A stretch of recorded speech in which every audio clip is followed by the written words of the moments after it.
When I found out my wife was cheating, it felt like my whole world had been ripped apart. We had been married for 8 years, and I thought we were solid. But one evening, I saw a string of flirty messages on her phone from a guy I didn't know.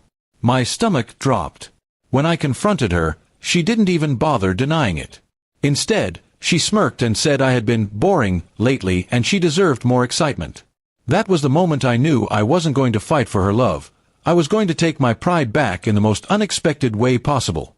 The first few days after the discovery, I acted like I was hurt but still trying to work things out. I wanted her to think I was hanging on. The more she believed I was desperate, the better my plan would work. In reality, I was already strategizing my exit, but not before I left her confused, jealous, and regretting her choices.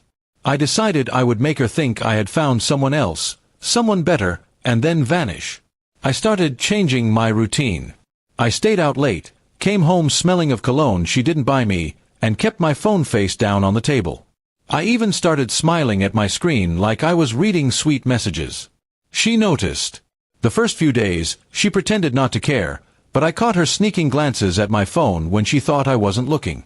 A week later, I accidentally left a receipt for an expensive dinner for 2 in my jeans pocket. She found it while doing laundry. Her expression was priceless, confusion mixed with annoyance. That night, she asked me casually if I'd been out with friends. I just smiled and said, something like that. I could see the gears turning in her head. To make it even more believable, I created a fake social media profile with a woman's pictures, all royalty-free images so no one could trace them. I made sure the account was private, but had just enough suggestive posts tagged with locations I had recently been to. Then, I casually left my phone unlocked on the couch with one of her pictures on the screen when I went to the bathroom. By the end of the month, her attitude had completely shifted. She was dressing up more, cooking my favorite meals, and trying to start conversations like nothing had happened. The woman who had once flaunted her affair in my face was suddenly competing for my attention. That was when I knew she was feeling the same jealousy and insecurity she had once caused me. One night, she finally broke. "Who is she?" she demanded, her voice trembling. I looked her straight in the eye and said, "Why does it matter? We're done, remember?" Then I walked away, leaving her standing there speechless. That was the last proper conversation we ever had. I had already rented a small apartment in another part of the city under a different name. I moved my essentials there slowly over 2 weeks, bringing only a bag or 2 each time so she wouldn't notice. The night before I left for good, I staged one last scene. I told her I was going away for the weekend, and made sure to pack a bag with nice clothes, letting her think I was off to see my new woman. The next morning, I left the house without saying goodbye. I didn't answer her texts, calls, or the dozens of messages she sent over the next few days. She went from angry, to pleading, to apologizing, to furious again. I ignored them all. I had already blocked her on my main number and social media. The phone I left behind was just for her to scream into the void. 2 weeks later, I filed for divorce. She was served at her workplace, and from what mutual friends told me, she was humiliated.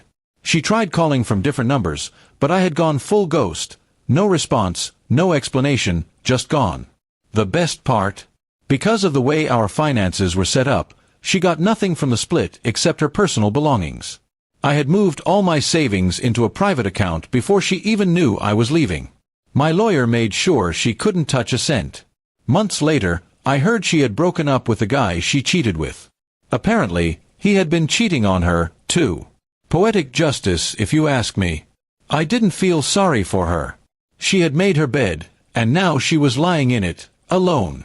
As for me, I started fresh. New apartment, new routine, and eventually, a new relationship with someone who actually respected me. The feeling of walking away without looking back was the sweetest revenge I could have ever imagined. Sometimes people think revenge has to be loud and dramatic, but mine was quiet, clean, and final. She thought she was replacing me with someone better, but in the end, I replaced her with peace. And that's a trade I'd make every time. In the end, the woman who once thought she could break me was left chasing a ghost. And that ghost was never coming back.